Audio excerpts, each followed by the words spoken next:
There comes a point when you look at yourself in the mirror and realize you've lost the rhythm of your own life. You don't recognize the person staring back. The eyes look tired, not from lack of sleep, but from carrying too much of what doesn't belong to you. You've tried to be kind, to be good, to love without holding back. And yet, somehow, it always left you empty, drained, unseen, misunderstood. You gave too much because you feared being left behind. You stayed quiet because you thought silence would make you safe.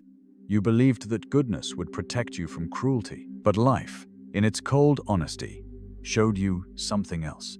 It showed you that kindness, without strength, becomes weakness. That love, without self-respect, becomes surrender. And that no matter how much you give, people will only see the value they're ready to see, not the one you carry. There's a moment, the kind that arrives in silence, when you finally understand. No one is coming to save you. No apology, no explanation, no closure will fix what was broken. You can't go back to the person you were, and maybe you shouldn't. Because what was taken from you wasn't just love or trust, it was your sense of control. And that's what we're here to take back. This isn't about revenge. It's not about becoming hard or cruel.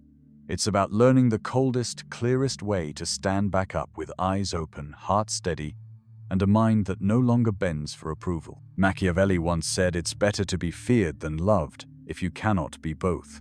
But maybe what he really meant is this: it's better to be respected by yourself than adored by people who don't value you. Tonight, we're not talking about politics or power. We're talking about your life, your quiet revolutions, your private wars, your soft strength that's been buried under years of trying too hard. We're going to walk through the illusion of goodness, the courage it takes to see people as they are, and the kind of boldness that doesn't roar, it whispers, "I choose myself." If these words find you tired, heart heavy, but still alive, stay. This story is yours, and if it speaks to you, if somewhere in the quiet you feel yourself waking up, remember to share this space with others who need it too. Like, subscribe, not for me, but for the version of you that refuses to stay asleep. Because tonight, you begin again. The first truth you must face is this: people are not who you imagine them to be. They are who they show you they are. In moments when they think you're not watching, you've built whole worlds inside your heart. For people who never intended to stay. You painted over red flags with the color of hope.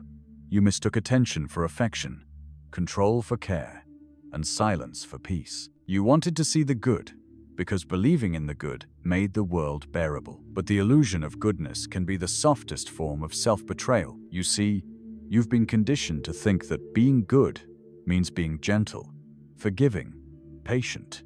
You've been told that love conquers all, that empathy heals, that the universe rewards the pure of heart. And yet, you find yourself here bruised, not from hate, but from misplaced faith. You thought being kind would protect you. Instead, it disarmed you. You opened your arms to everyone, and somewhere along the way, you forgot to keep them strong enough to hold yourself. Machiavelli understood something that most hearts refuse to accept. Goodness, in a world that worships advantage, is only as powerful as the strength behind it. He didn't mean cruelty. He meant clarity. To love others while knowing exactly who they are, that is the truest form of wisdom. To give without illusion, to forgive without amnesia, to care without surrendering your spine, that is how you stay free. You may think that coldness means numbness, but real coldness, the kind that saves you, isn't about shutting down. It's about cooling the fever of your illusions. It's the stillness that lets you see clearly where you stop chasing and start observing. When someone shows you disregard, you no longer question what you did wrong. You simply note it. Ah, there it is, the truth of them. You neither chase nor fight, you step back into your center, untouched. It's strange, isn't it? How the mind begins to sharpen once the heart finally stops bleeding. When you stop begging people to understand you, you begin to understand yourself. You start noticing how often you gave more than was asked, how often you explained what should have been obvious, how often you made excuses for the very people who broke you. And then, a quiet rebellion begins. You start saying no. You stop explaining your no, and for the first time, you realize peace isn't found in pleasing. It's found in self-respect. Machiavelli said that it's better to be feared than loved if you cannot be both. People quote it to justify ruthlessness, but they miss the deeper truth. Being feared isn't about dominance. It's about boundaries so clear that no one dares to play with your peace. It's about presence so steady that people know love you, lose you, or misunderstand you, but never underestimate you. Fear, in this sense, is respect in its rawest form, not because you threaten anyone, but because you've learned to protect yourself. And maybe that's what you've been missing, not love, but respect. Not approval, but dignity. You've lived too long as if your worth depended on how softly you spoke, how gently you forgave, how much you tolerated. But no one ever told you that boundaries are an act of grace, that walking away is sometimes the purest form of love. Love for yourself, love for the truth, love for the version of you who can finally breathe. There will be people who call your clarity cold. Let them. They are the ones who benefited from your confusion. They will say you've changed, and they'll be right. You've changed from someone who needed permission to someone who simply decides. You no longer explain why. You no longer wait for closure. You no longer carry what isn't yours. Because the coldest way to take back control is not through revenge, it's through indifference. Not the kind that denies emotion, but the kind that refuses to let emotion rule you. It's when you stop seeking validation and start observing patterns. It's when you stop needing people to stay and start trusting your ability to stand alone. That's when life shifts. That's when the chaos around you no longer dictates the calm within you. And when that day comes when someone tries to test your peace and you simply smile, you'll understand what power really feels like. It's not loud. It's not dramatic. It's silent, steady, and unshakable. It's the moment you realize you no longer need to be understood to be at peace. There's a strange kind of loneliness that comes with awakening the quiet after you stop performing. You no longer chase, no longer explain, no longer beg to be chosen. You start moving differently, slower, quieter, with intent. You begin to see that most people don't seek love. They seek comfort, attention, control. You used to offer all three, thinking it was love. But love isn't about losing yourself to be accepted. It's about seeing clearly, even when clarity hurts. For a long time, you mistook loyalty for virtue. You stayed in situations long past their expiration because you believed leaving made you heartless. You endured unspoken cruelty disguised as care. You thought patience was love, and endurance was proof of depth. But you know now that staying where you are unseen is not strength, it's fear. Fear of being alone. Fear of starting again. Fear that maybe you won't find better. But here's the truth. The version of you that clings is not the one who will lead you forward. You must let that part die, even if it feels like killing your own innocence. Machiavelli would have called this necessity. He would have said, "A ruler must sometimes do what feels wrong to achieve what is right." But you are not ruling a kingdom, you are ruling yourself. And the same principle applies. You cannot heal if you are loyal to what wounds you. You cannot rebuild if you keep handing the hammer to the person who broke you. The most merciful thing you can do for your heart is to withdraw it from where it is wasted. You might think detachment means you stop caring, but real detachment is love without illusion. It's the art of seeing things as they are, not as you wish they would be. It's the ability to hold compassion without losing discernment. When you stop chasing potential, you start valuing reality. You stop dreaming about what people could become and start accepting who they are. And in that acceptance, something profound happens. Your pain becomes wisdom. The mind that was once clouded by hope begins to see patterns.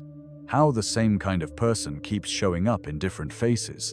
How your kindness became currency in the wrong economy. How your silence was mistaken for permission. You start to understand that people treat you based on the standard you accept, not the love you give. And suddenly, being good isn't enough anymore. You want to be whole. You want to be clear. You want to be free. That's when you start embodying the lion and the fox. The lion brave, unyielding, impossible to intimidate. The fox quiet, observant, wise enough to know when to stay still. Together, they make a mind that cannot be conquered. You become kind, but not gullible, open, but not exposed. You learn to give your heart without giving your power. That balance, that rare, sacred equilibrium, is what Machiavelli meant when he wrote about the art of survival in a world ruled by masks. You might notice that your circle grows smaller. People will say you've become distant. They'll tell you you're too guarded, that you used to be softer. But what they really mean is that you've stopped allowing access without effort. They miss the version of you who ignored your own needs to meet theirs. They miss your availability, not your essence. Don't apologize for that. The moment you start filtering who gets your time, your peace, your energy, you start building a life that finally respects you back. And yes, it's cold sometimes. The silence, the distance, the solitude, they can sting. You might miss the chaos because it used to feel like connection. But stillness is not emptiness. It's power reorganizing itself inside you. It's your life whispering, "Let me breathe again." In that silence, you start to hear the voice you silenced for years. The one that knows what's right for you. The one that isn't afraid anymore. When you act from that place calm, aware, firm, you stop reacting. You stop being pulled into games you didn't sign up for. You no longer need to prove your worth or defend your decisions. You simply move forward, and that movement itself becomes your message. I see clearly now. I am no longer waiting to be understood. I understand myself, and that is the beginning of real power.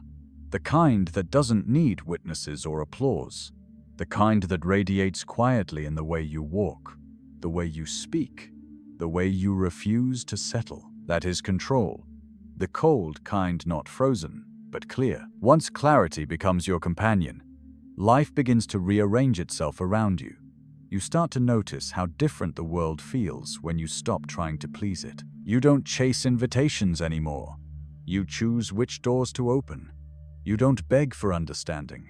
You let silence do the talking. You no longer need to convince anyone of your worth because your worth isn't up for negotiation. It's there, quiet but unyielding, pulsing beneath your calm. It's strange how people react when you stop needing them. They sense it immediately, that shift in your energy, that grounded indifference that can't be manipulated anymore.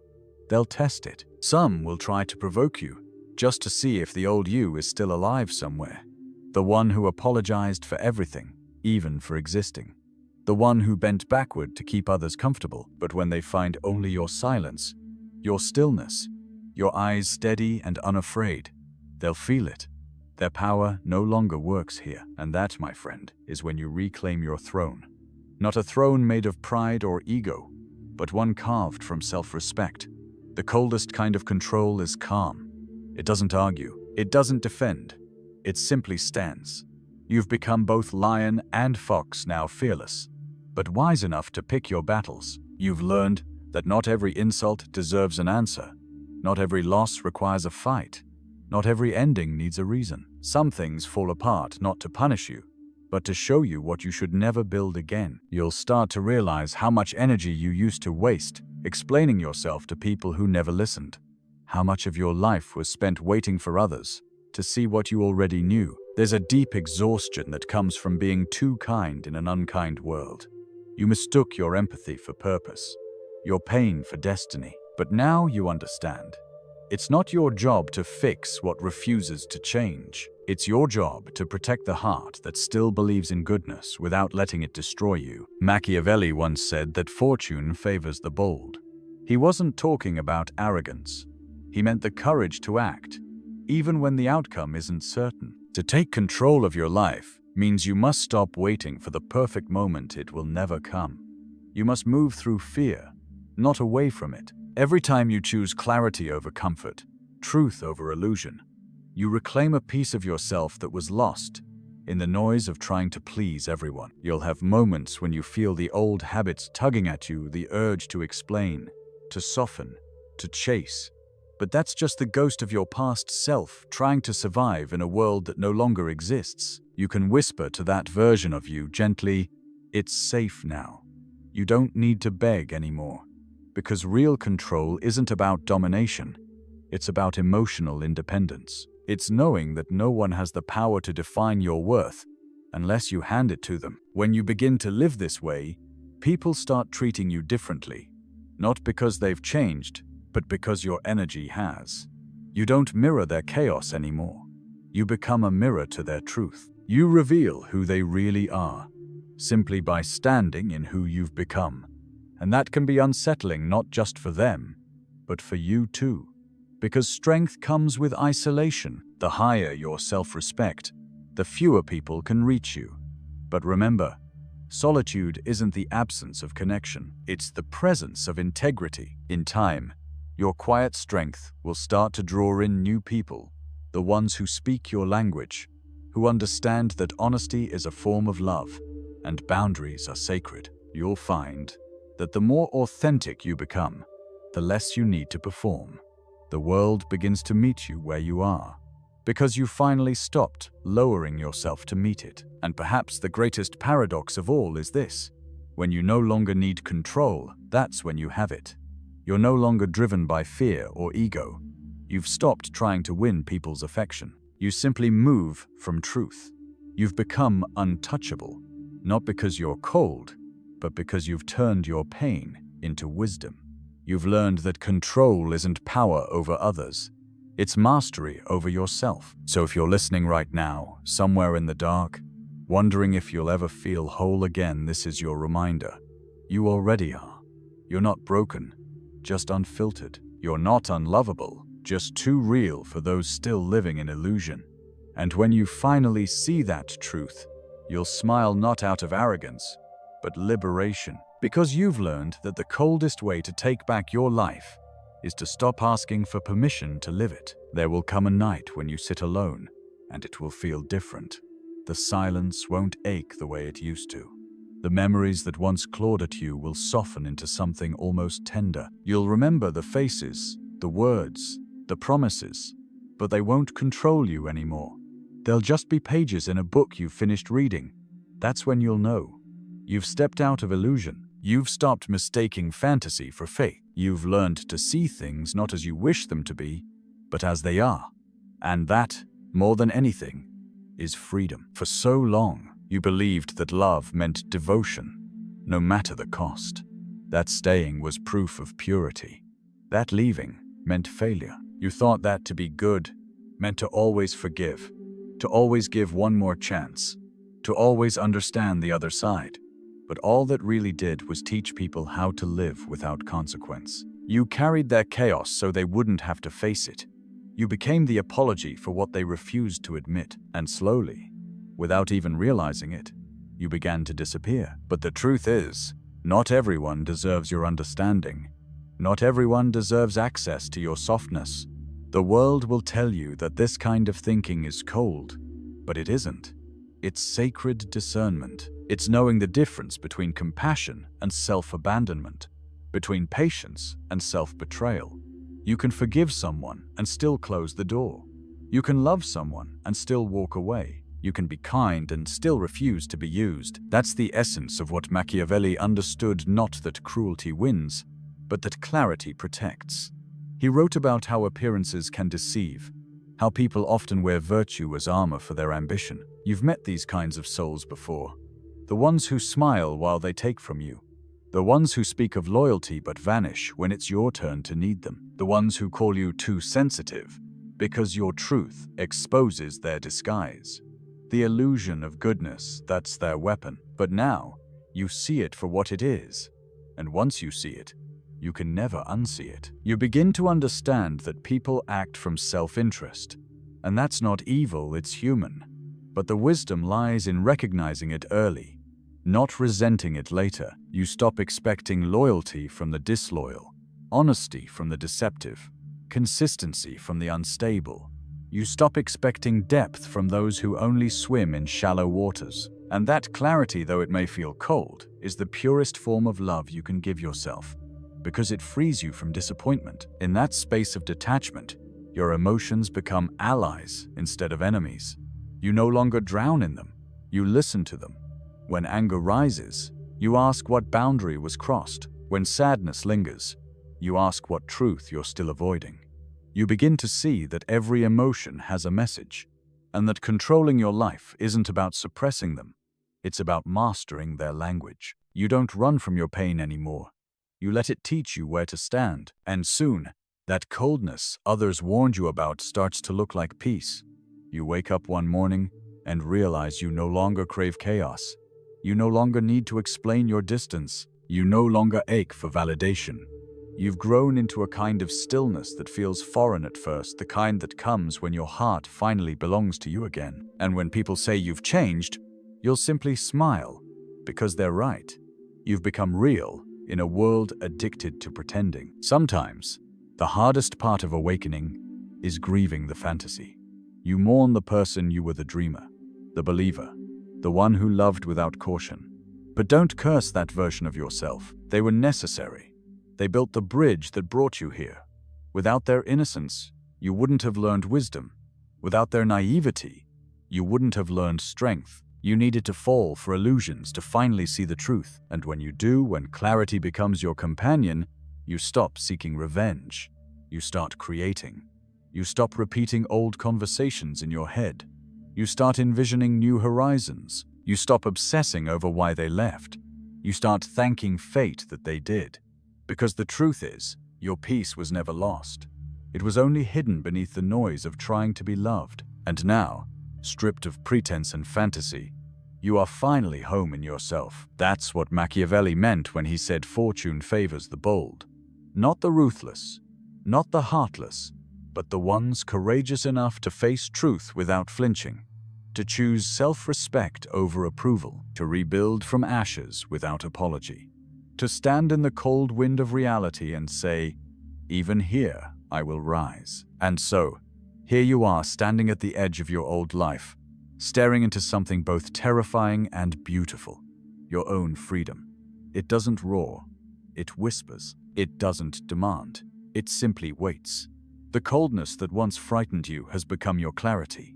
The silence that once hurt has become your sanctuary. You've learned to move through the world with eyes open, heart intact, and a spine made of quiet steel. You've stopped mistaking love for surrender. You've stopped confusing peace with passivity. You've stopped calling pain proof of caring. And now, your heart beats to a different rhythm, one that honors truth above comfort. You no longer chase what doesn't choose you. You no longer cling to what keeps you small.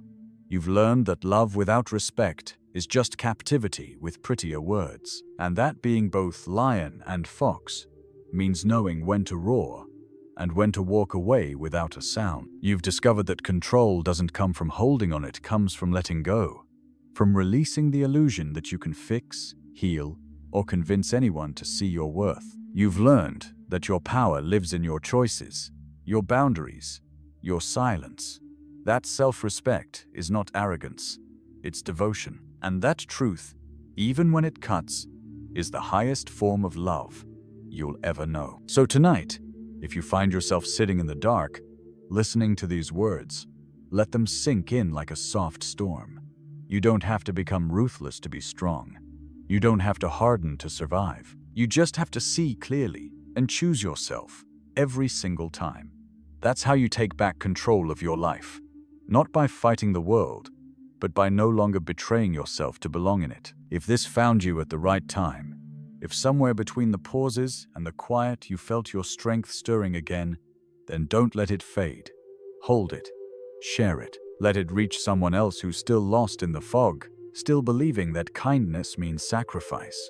Because the truth is, clarity heals, courage spreads, and strength, real strength, is contagious. Thank you for listening, for staying, for waking up with me. If these words touched something inside you, subscribe, like, or share, not for me, but for the next person still learning to rise from their own ashes. The coldest way to take back control of your life is to finally return home to yourself.